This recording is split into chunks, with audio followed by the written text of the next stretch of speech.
চলেন বন্ধুরা, আমার কিছু কাজ আমি আজকে করছি আপনাদের মাঝে শেয়ার করব। কি দেখতে পারছেন? এই যে আমার কাজ করা হাতের কাজ। এটা হচ্ছে ডাটা কেবল এবং নেটের জন্য ইউজ করা হয় এই হোয়াইট কেবল। আপনারা চাইলে ক্যামেরা এবং সিসি ক্যামেরা, ডাটা কেবল এবং যে কোনো মেশিন পদ্ধতির এই জিনিসগুলো ব্যবহার করতে পারেন। এই কেবল দিয়ে সিসি ক্যামেরা এবং ডাটা কেবল এবং ওয়াইফাই এসব ইউজ করা হয়। আজকে আমি কাজ করলাম, তাই আপনাদের মাঝে শেয়ার করলাম।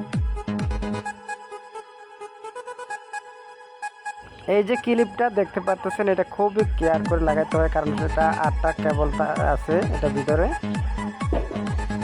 এই 8টা কেবল একদম কালারের নাম্বার একসাথে করতে হয়, তাই এটা খুব কেয়ার করে লাগাইতে হয়। এটাকে আমি লাগাই দিলাম এইমাত্র, দেখেন কিভাবে লাগাচ্ছি, আপনারা দেখেন। আর এটা শেষ পর্যন্ত আমার সাথে থাকলে হয়তো আপনারা শিখে যেতে পারেন কিভাবে ডাটা কানেকশনের ক্লিপ লাগাতে হয় এবং কানেকশন বক্স কিভাবে ফিটিং করতে হয়। আমি সম্পূর্ণ এই ভিডিওর ভিতরে আছে, আপনারা দেখতে পারবেন। এখন আমি ক্লিপ লাগাচ্ছি, একদম আমার ক্লিপ লাগানো শেষ। এখন বর্তমানে আমি আপনাদেরকে কানেক্টর বসে লাগাই দেখতে হবে। দেখছেন একদম ফিটিং হয়ে গেছে, আমার কানেকশন শেষ। এবং অন্য একটা কেবল, এই যে দেখেন, এটা হচ্ছে আমার শেষ, আমার সব কানেকশন লাগানো শেষ। দেখেন এরকম করে সব ফিটিং করা হয়। এটা হচ্ছে কানেকশন আমি মেন বক্সের থেকে, এটা আমার মেন প্যানেলের থেকে আসছে। আর এটা হচ্ছে শেষ, আমার সব কানেকশন আমি খুলে নিলাম। এখন বক্স একদম ফিটিং করে ফেলবো, ঠিক আছে?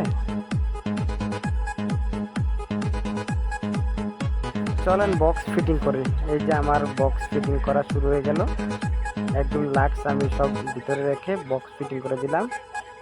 বক্সটা আসলে লাগাইতে একটু কষ্ট হচ্ছে, কারণ ক্লিপগুলো যদিও একটু টেরা বেঁকা হয়ে যায়, তাহলে কিন্তু ক্লিপগুলো ভেঙে যাবে। এবং নেটের কেবল কিন্তু খুবই কেয়ার করে লাগাইতে হয়, কেননা কেবল টেরা বেঁকা হয়ে গেলে তাহলে কিন্তু এটা ড্যামেজ হয়ে যাবে, তাহলে এটা নেট সম্পূর্ণ পাবে না। এই জন্য খুব কেয়ার করে লাগাইতে হয়।